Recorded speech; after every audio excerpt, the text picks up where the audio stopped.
You know, I was surrendered to the fact that I was going to be a heroin addict and a junkie. And that's all I was, and that there was nothing more to me. I think she's in here. And I was okay with that at that moment. Mom, open the door. Let us in. Okay, please.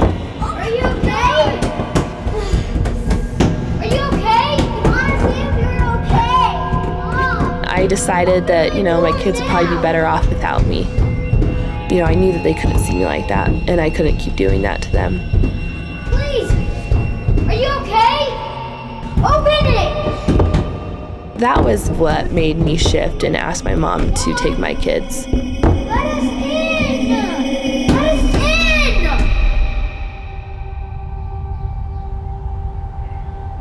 Fast forward a little bit, or just, you know, during this time period, you know, me and my boyfriend were living out of my car at the time. We did anything and everything to feed the addiction. I remember just thinking in my head, like, when is this going to be over? When is this going to be over? But I also was saying, you know, I need to do this so I can get my drugs and stay with my boyfriend. I remember, you know, just something inside of me breaking. We pull off these side roads and, you know, try to make sure nobody would find us.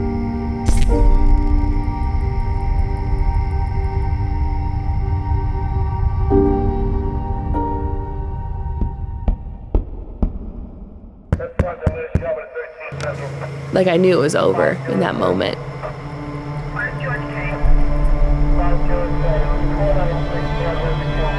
I do remember feeling a sense of relief because I knew I didn't want to live that life anymore, but I didn't know how to get out of it. I just remember tossing and turning in that little cell, wanting to get out.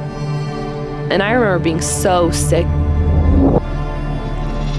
I mean, it was horrible. And I felt so unworthy, you know, of God's love, that He would, you know, even be willing or wanting to take the time to talk to somebody like me. Personal revelation and prayer and meditation just seemed so foreign to me. But I remembered how I grew up all came flooding back.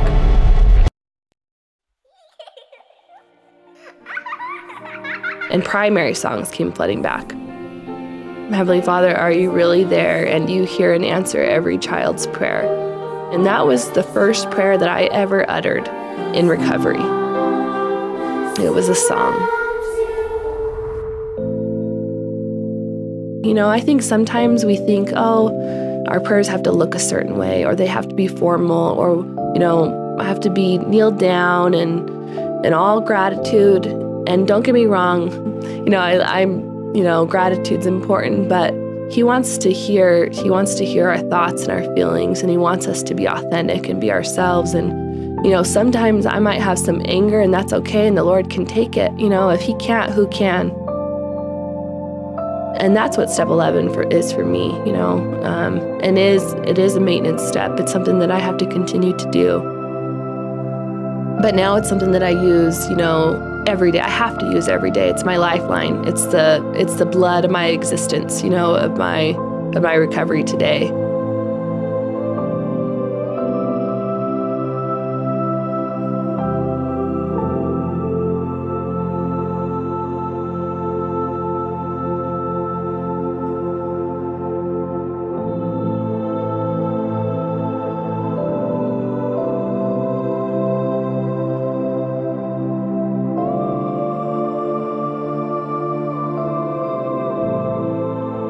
I have since gotten my kids back.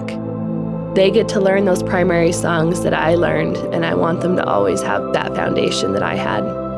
And I get to, you know, put them to bed every night and tuck them in and kiss them goodnight and tell them I love them and that I'll be there in the morning. And that is a gift from recovery and from working these steps.